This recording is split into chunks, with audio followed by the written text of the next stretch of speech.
नमस्कार दोस्तों, स्वागत है आप सभी का कृष्णा एकेडमी के यूट्यूब चैनल पे। मेरा नाम है कृष्णा मिश्रा।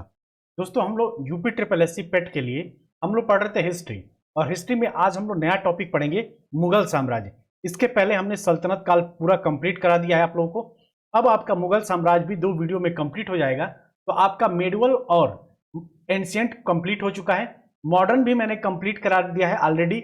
उसके कुछ टॉपिक बचे हैं आपकी यूपी एसएससी पेट के लिए, तो उसको भी मैं कवर करा दूंगा। ठीक है, तो मुगल साम्राज्य में हमने मेन किसको किसको पढ़ना है, तो बाबर को पढ़ना है। बाबर वही बाबर जिसने मुगल साम्राज्य की स्थापना की थी। उसके बेटे हुमायूं, हुमायूं के बेटे मतलब अकबर, और अकबर के बेटे जहांगीर, और जहांगीर के बेटे शाहजहां, और शाहजहां के बेटे औरंगजेब के बारे में हम लोग पढ़ते हैं। मेन यही 6 शासक हैं। 6 मेन मुगल साम्राज्य के यही मेन 6 शासक हैं। कौन कौन से, तो बाबर है, हुमायूं है, अकबर है, जहांगीर है, शाहजहां है और औरंगजेब है। ठीक, इनके बारे में ही क्वेश्चन ज्यादा आता है, और इस टॉपिक से आपके पेट एग्जाम में कम से कम 2 नंबर आएगा, कम से कम।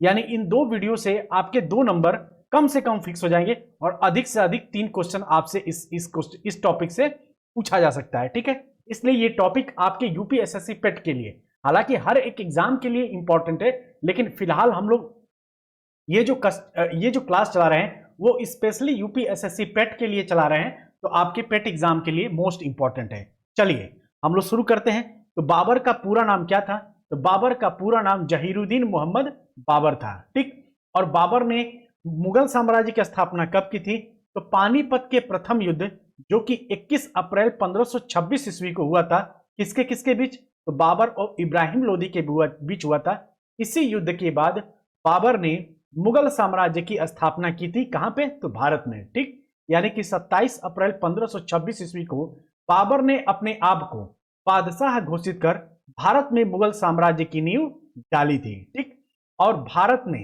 सर्वप्रथम पानीपत की पहली लड़ाई में ही तोपों का प्रयोग किया गया था।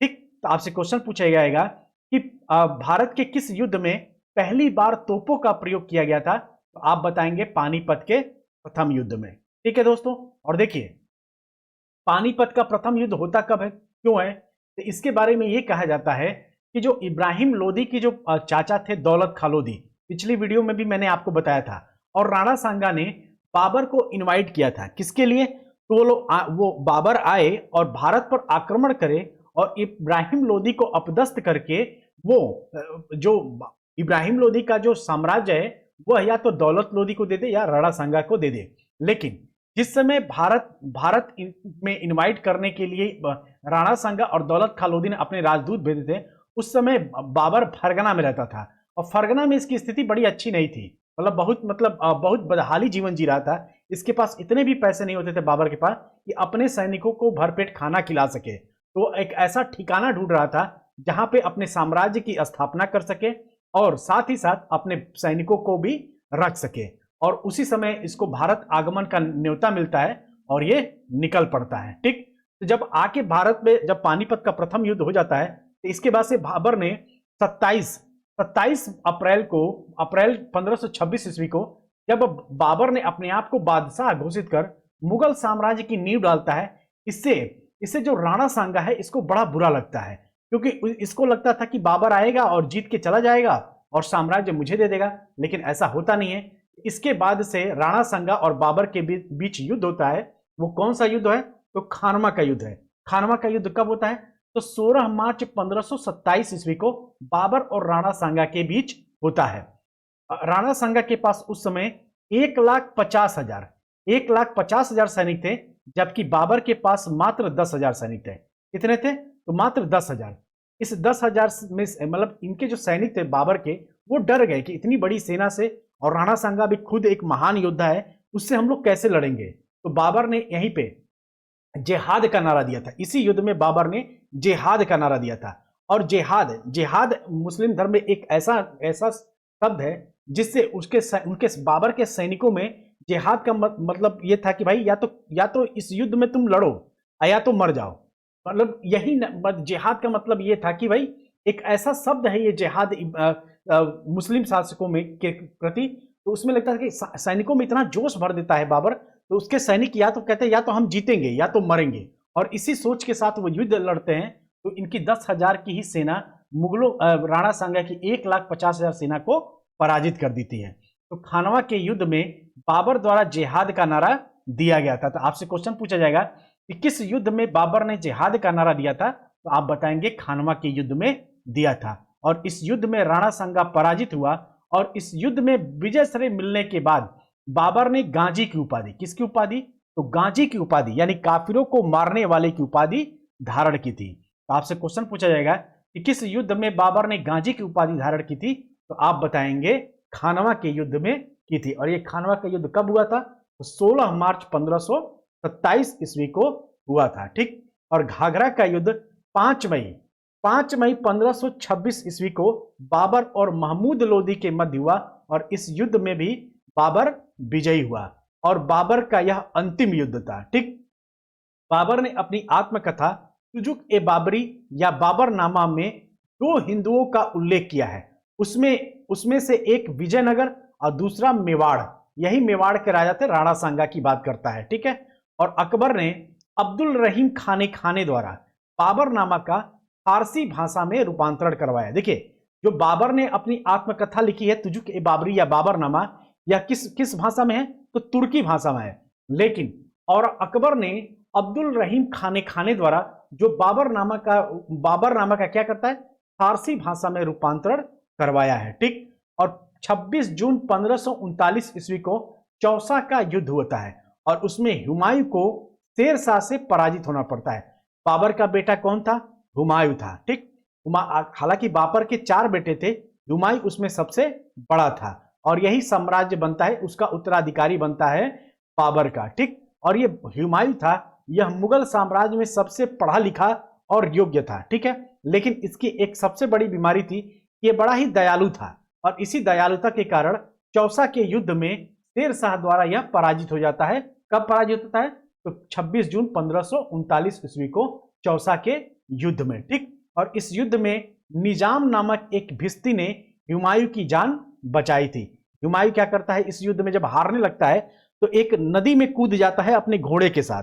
ठीक। नदी बाढ़ रहता है, बाढ़ की स्थिति उस समय रहती है और उसी समय कूद जाता है तो डूबने लगता है, तो इसी भिस्ती ने इसको बचाया था और इस भिस्ती को एक दिन के लिए साम्राज्य बना दिया था, मतलब एक दिन का राजा बना दिया था हुमायूं ने। ठीक। और 17 मई 1540 ईस्वी को कन्नौज या बिलगाम युद्ध में भी हुमायूं को शेरशाह से पराजित होना पड़ा और विवश होकर एक निर्वासित जीवन काटना पड़ा इसे। ठीक है।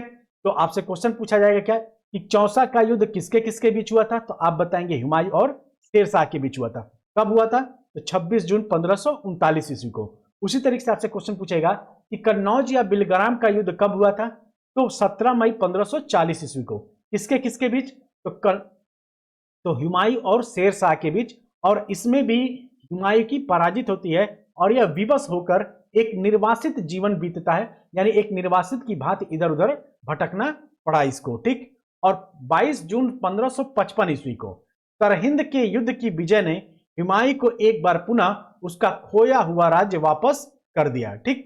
शेरशाह ने पुराने घिसे पिटे सिक्कों के स्थान पर शुद्ध सोने चांदी एवं तांबे के सिक्के का प्रचलन किया है और शेरशाह के शुद्ध चांदी का रुपया 178 ग्रेन और तांबे का दाम 340 ग्रेन चलाया है। तो आपसे क्वेश्चन पूछा जाएगा कि किस शासक ने पहली बार रुपए का प्रयोग किया है, आप बताएंगे शेरशाह ने।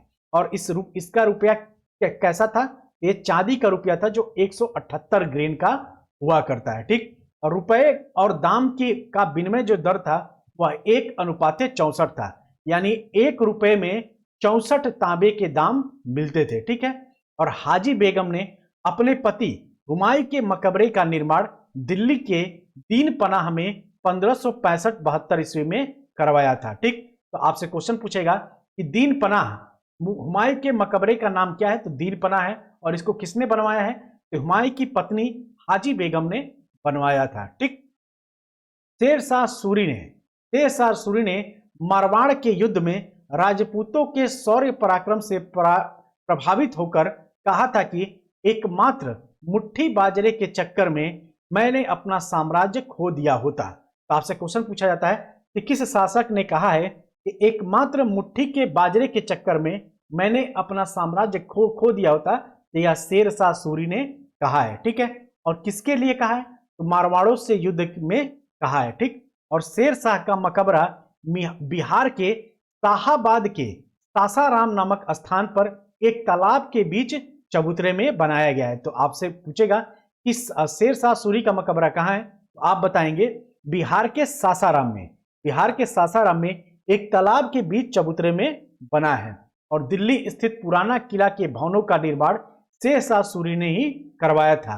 और यहाँ किला, एक कोहना मस्जिद और शेर मंडल आदि भवन शेर शाह सूरी द्वारा बनवाया गया था। ठीक है, तो आपसे क्वेश्चन पूछेगा किला एक कोहना या शेर मंडल किसके द्वारा बनवाया गया था, तो आप बताएंगे शेर शाह सूरी के द्वारा बनवाया गया था। ठीक, और कृषकों की मदद के लिए शेर शाह सूरी ने पट्टा एवं कबूलियत की व्यवस्था प्रारंभ की थी। तो क्वेश्चन क्या पूछेगा कि कृषकों की मदद के लिए किसने पट्टा और कबूलियत नामक व्यवस्था प्रारंभ की थी? वह शेर शाह ने की थी। ठीक, और अकबर ने सर्वप्रथम कछवाहा राजपूतों से वैवाहिक संबंध स्थापित किए थे। ठीक, और बिहारीमल, जिनको भारमल के नाम से जाना जाता है, बिहारीमल या भारमल पहला राजपूत था जिसने स्वेच्छा से अकबर की स्वाधीनता स्वीकार की थी। और इन्हीं की बेटी थी जोधाबाई।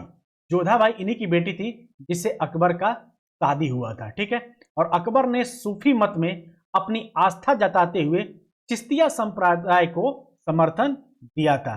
और माहम अनगा के पुत्र अधम खां को 1562 ईस्वी में अकबर ने स्वयं मारा था, क्योंकि उसने अकबर के प्रधानमंत्री अतगा खां की हत्या कर दी थी। ठीक है, आप इसे याद रखेंगे कि इन्होंने, मतलब आपसे क्वेश्चन पूछेगा कि अकबर ने किसे स्वयं अपने हाथों से मारा था, तो अधम खां। और ये अधम खान कौन था? ये माहम अनगा की पुत्र, माहम अनगा का पुत्र था। इस माहम अनगा को अकबर जो था, वो जो अकबर की धाई माता थी, और अकबर इनको बड़ा मानता था, माहम अनगा को। इनको अपनी मम्मी से भी, अपनी माँ से भी ज्यादा इनकी इज्जत करता था। ठीक है, और उन्हीं के पुत्र अधम खां को इसने 1562 में मार दिया था। क्यों मारा था? क्योंकि अकबर के प्रधानमंत्री अतगा खां की हत्या कर दी थी। ठीक, और दुर्गावती गोंडवाना के हिंदू राज्य की योग्य शासिका थी। अकबर के आक्रमण 1564 ईस्वी के फलस्वरूप शत्रु से घिर जाने वाली वीर रानी ने आत्महत्या कर ली थी। तो रानी दुर्गावती ने अकबर के साथ कब युद्ध किया था? तो 1564 ईस्वी में किया था। और हल्दी घाटी युद्ध के पीछे अकबर का मुख्य उद्देश्य राणा प्रताप को अपने अधीन लाना था। और अकबर ने अप्रैल 1576 में मान सिंह के नेतृत्व में 5000 सैनिकों को राणा प्रताप के विरुद्ध भेजा था। राणा प्रताप की मृत्यु के बाद उनके पुत्र राणा अमर सिंह ने 1615 ईस्वी में जहांगीर से संधि कर ली थी। तो आपसे क्वेश्चन पूछा जाता है कि किसने 1615 ईस्वी में जहांगीर से संधि कर ली थी? तो राणा प्रताप के पुत्र जो थे अमर सिंह, इन्होंने जहांगीर से संधि कर ली थी। और मुगल शासन व्यवस्था को स्थापित करने का श्रेय अकबर को ही जाता है।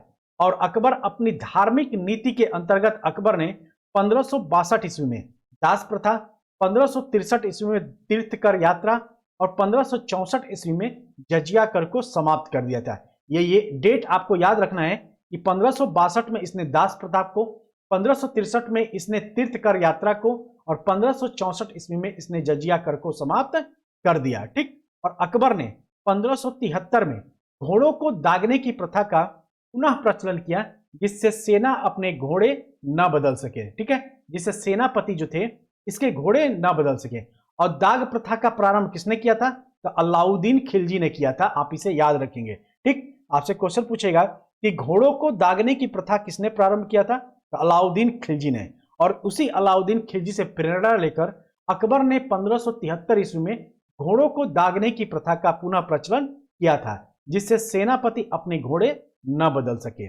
और 1574-75 ईस्वी में अकबर ने मनसबदारी व्यवस्था के आधार पर सैनिक संगठित किया था। तो आपसे क्वेश्चन पूछेगा कि मनसबदारी व्यवस्था का प्रारंभ कब किया गया था? तो आप बताएंगे 1574-1575 ईस्वी में मनसबदारी की व्यवस्था की गई थी। और अकबर की मनसबदारी व्यवस्था दशमलव प्रणाली पर आधारित थी।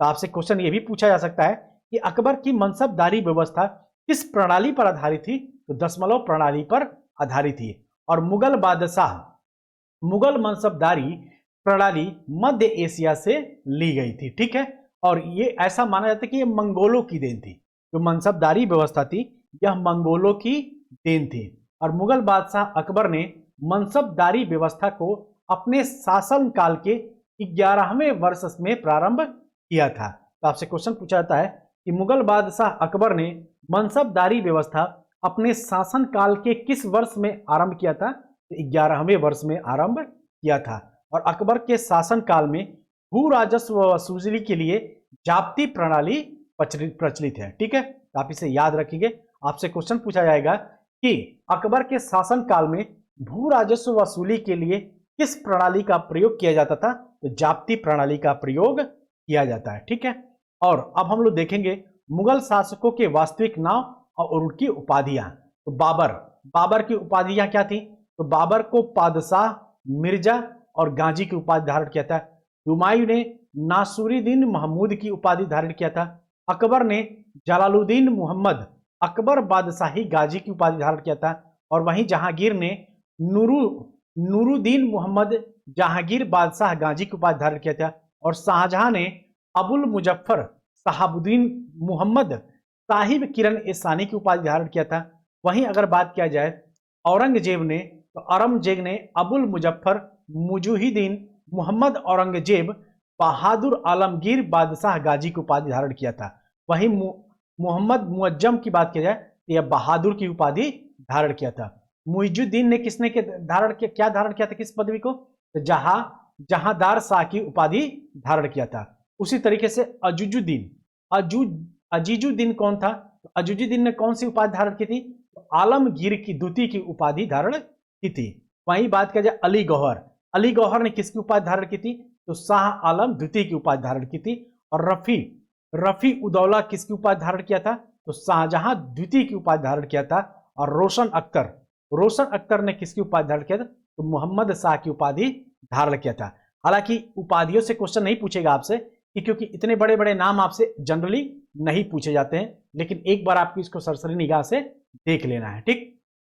अकबर ने अपने शासन काल के 24वें वर्ष में आईने दहसाला, जो टोडरमल बंदोबस्त के नाम से भी जाना जाता है, नामक नई प्रणाली को शुरू करके मुगल कालीन व्यवस्था को अस्थायी स्वरूप प्रदान किया था।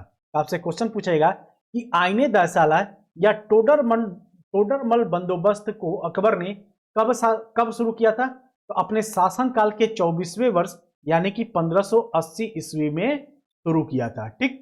और इस प्रणाली का वास्तविक प्रणेता टोडरमल था, इसी कारण इसे टोडरमल बंदोबस्त भी कहा जाता है, ठीक। और अकबर कालीन भू राजस्व व्यवस्था की दहसाला पद्धति को बंदोबस्त व्यवस्था के नाम से भी जाना जाता है। तो आपसे क्वेश्चन पूछा जाएगा कि जो अकबर कालीन भू राजस्व व्यवस्था जो दहसाला पद्धति थी, वह उसको किस नाम से भी जाना जाता है, तो बंदोबस्त व्यवस्था के नाम से भी जाना जाता है। और जहांगीर के समय में मोहसिन फानी ने अपनी रचना दबिस्तान ए मजाहिब में पहली बार दीन ए इलाही का एक स्वतंत्र धर्म के रूप में उल्लेख किया था, ठीक।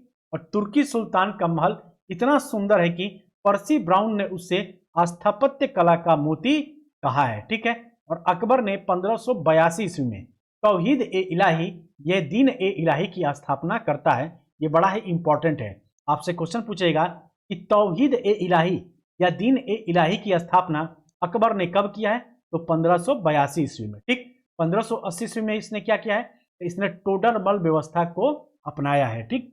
और इस नवीन संप्रदाय का प्रधान पुरोहित अबुल फजल था, यानी दीन ए इलाही संप्रदाय का प्रधान पुरोहित कौन था, अबुल फजल था। और हिंदुओं में केवल अकबर ने ही इसे स्वीकार किया था, ठीक। अब हम लोग देखेंगे मुगल कालीन साहित्य। तो बाबरनामा के लेखक कौन है, तो बाबर है, ठीक। हुमायूं नामा का लेखक कौन है, गुलबदन बेगम, ये बाबर की बेटी थी। गुलबदन बेगम बाबर की बेटी और हुमायूं की बहन थी। अकबरनामा के लेखक कौन है, अबुल फजल है, ठीक है। उसी तरीके से तुजुक ए जहांगीरी के लेखक कौन है, तो खुद जहांगीर है। और पादशाहनामा के लेखक कौन है, अब्दुल हमीद लाहौरी है। उसी तरीके से फुलासत उत तवारिक के लेखक कौन है? तो सुजान राय हैं। कौन है? तो सुजान राय हैं। और उसी तरीके से फुतहात ए आलमगिरी के लेखक कौन है? ईश्वर दास नागर है। ये बड़ा इंपॉर्टेंट है, आप इसे याद रखेंगे। जितने भी ये लेखक हैं और उनकी रचनाएं हैं आपको याद रखना है। नुस्खा ए दिलकुशा के लेखक कौन है? तो भीमसेन बुरहानपुरी हैं। और तबाकत ए अकबरी के लेखक कौन है? तो निजामुद्दीन अहमद हैं। आप इन्हें याद रखेंगे, ठीक है। अकबर ने अपने राज कवि फैजी की अध्यक्षता में एक अनुवाद विभाग की स्थापना की थी। तो क्वेश्चन क्या पूछा जाएगा कि अकबर ने किसकी अध्यक्षता में एक अनुवाद विभाग की स्थापना की थी? तो अपने राज कवि फैजी की अध्यक्षता में की थी, ठीक है। और अकबर के आदेश से महाभारत के विभिन्न भागों का रज्मनामा नाम से फारसी में अनुवाद नकीब खां, बंदायूनी तथा फैजी आदि विभिन्न विद्वानों ने सम्मिलित प्रयत्नों से किया गया, ठीक है। और बंदायूनी ने रामायण का, फैजी ने लीलावती का और अबुल फजल ने कालिया दमन का फारसी अनुवाद किया है। तो क्वेश्चन आपसे कैसे पूछेगा कि कालिया दमन का फारसी अनुवाद किसने किया है? तो आप बताएंगे अबुल फजल ने। उसी तरीके से क्वेश्चन आपसे पूछेगा कि रामायण का फारसी अनुवाद किसने किया है? तो बंदायूनी ने। उसी तरीके से क्वेश्चन पूछेगा लीलावती का फारसी अनुवाद किसने किया है? तो आप बताएंगे फैजी ने किया है। और अकबर के दरबार के प्रसिद्ध ग्रंथकर्ताओं में सबसे प्रमुख कश्मीर का मोहम्मद हुसैन था, जिसे अकबर ने जरी कलम की उपाधि दी थी। आपसे क्वेश्चन पूछा जाएगा अकबर ने किसको जरी कलम की उपाधि दी थी? तो मोहम्मद हुसैन को दी थी, ठीक। और ये कौन था? तो ये अकबर के दरबार के प्रसिद्ध ग्रंथकर्ताओं में सबसे प्रमुख कश्मीर का था, ठीक है। और हरि विजय सूरी को वह जैन साधु था जो अकबर के दरबार में कुछ वर्ष तक रहा और जिसे जगत गुरु की उपाधि से सम्मानित किया गया था। आपसे क्वेश्चन पूछा जाता है कि अकबर ने जगत गुरु की उपाधि किसे दी थी? तो हरि विजय सूरी को दी थी। और ये कौन थे? तो ये जैन साधु थे। अब मुगल दरबार में एक अन्य विद्वान जीन चंद्र सूरी भी रहते थे, जिन्हें युग प्रधान की उपाधि दी गई थी, ठीक। और मुगल कालीन विद्वान अबुल फजल को अमेरिका की खोज का उल्लेख किया है। तो आपसे क्वेश्चन पूछेगा कि किस मुगल कालीन विद्वान ने अमेरिका की खोज का उल्लेख किया है? तो अबुल फजल ने किया है। और अकबर द्वारा किए गए सुधार कार्य में क्या है कि पहला था कि इसने दास प्रथा का अंत करवाया था। कब करवाया था? तो 1562 में। 1560 में इसने जीजा जोधाबाई से शादी करता है, ठीक। और 1562 में इसने दास प्रथा का अंत कर देता है, ठीक। उसी तरीके से तीर्थ यात्रा कर समाप्त करता है कब? तो 1563 ईस्वी में। जजिया कर कब समाप्त करता है? तो 1564 ईस्वी में। और इबादत खाना की स्थापना कब करता है? तो 1575 ईस्वी में। मजहर की घोषणा कब करता है? 1579 ईस्वी में। और दीन ए इलाही की घोषणा कब करता है? तो 1582 ईस्वी में। और दहसाला पद्धति या टोडरमल पद्धति की स्थापना कब करता है? तो 1580 ईस्वी में। आप इसे याद रखेंगे, ठीक है। चलिए, यानी कि रॉल्फ फिंच जो फतेहपुर सीकरी और आगरा पहुंचने वाला पहला अंग्रेज व्यापारी था। तो आपसे क्वेश्चन पूछा जाएगा कि पहला अंग्रेज व्यापारी जो फतेहपुर सीकरी और आगरा पहुंचा था तो रॉल्फ फिंच था। और अकबर ने फतेहपुर सीकरी में 1575 में इबादत खाने की स्थापना की, जिसका उद्देश्य दार्शनिक और धार्मिक विषयों पर वाद विवाद करना था। और 1578 ईस्वी में इसने सभी धर्मावलंबियों के लिए इबादत खाना का द्वार खोल दिया, ठीक। और देखिए, अब हम लोग देखेंगे मुगल बादशाह और उनके मकबरे। तो बाबर का मकबरा कहाँ है? तो काबुल में है, ठीक। पहले इसको आगरा में दफनाया गया था, लेकिन बाद में इसके अवशेष को ले जाके काबुल में दफनाया गया है, क्योंकि बाबर की इच्छा थी कि जब मैं मरूं तो मुझे काबुल में ही दफनाया जाए। और हुमायूं का मकबरा कहाँ है? तो दिल्ली में है। अकबर का मकबरा कहाँ है? तो आगरा सिकंदरा में है। उसी तरीके से जहांगीर का मकबरा कहाँ है? तो लाहौर में है। और कहाँ? लाहौर के शाहदारा में है, ठीक। उसी तरीके से शाहजहां का मकबरा कहाँ है? तो और आगरा में ही है। और औरंगजेब का मकबरा औरंगाबाद दौलताबाद में है, ठीक। और अकबर ने समस्त धार्मिक मामलों को अपने हाथ में लेने के लिए 1579 ईस्वी में मजहरनामा की घोषणा की थी। तो आपसे क्वेश्चन पूछा जाता है कि अकबर ने मजहरनामा की घोषणा कब की थी? तो 1579 ईस्वी में किया था। तो दोस्तों ये था हमारा मुगल पार्ट का पहला वीडियो। अब मुगल काल का साम्राज्य का सेकेंड वीडियो आपको नेक्स्ट डे मिलेगा। तो आज की वीडियो में इतना ही, तब तक के लिए बहुत बहुत धन्यवाद। ये सभी जो पॉइंट मैं आज आपको मैं पढ़ाया हूं दोस्तों, ये आपके पेट एग्जाम के लिए, स्पेशली पेट एग्जाम के लिए बहुत ही इंपॉर्टेंट है। एक एक पॉइंट से क्वेश्चन आपका पूछा जाएगा, और ये जितने भी मुगल साम्राज्य के जितने भी महत्वपूर्ण फैक्ट हैं वो आज मैंने इस वीडियो में कराया। इन्हीं फैक्ट से बार बार क्वेश्चन पूछा जाता है, चाहे आप कोई भी एग्जाम देंगे, इसी फैक्ट को अगर आप इतना ही तैयार करके जाएंगे तो आपका आराम से पेट एग्जाम आराम से क्लियर हो जाएगा। ठीक है, मिलते हैं अगले वीडियो में, तब तक के लिए आप सभी अपना ध्यान रखिएगा। जय हिंद, जय भारत।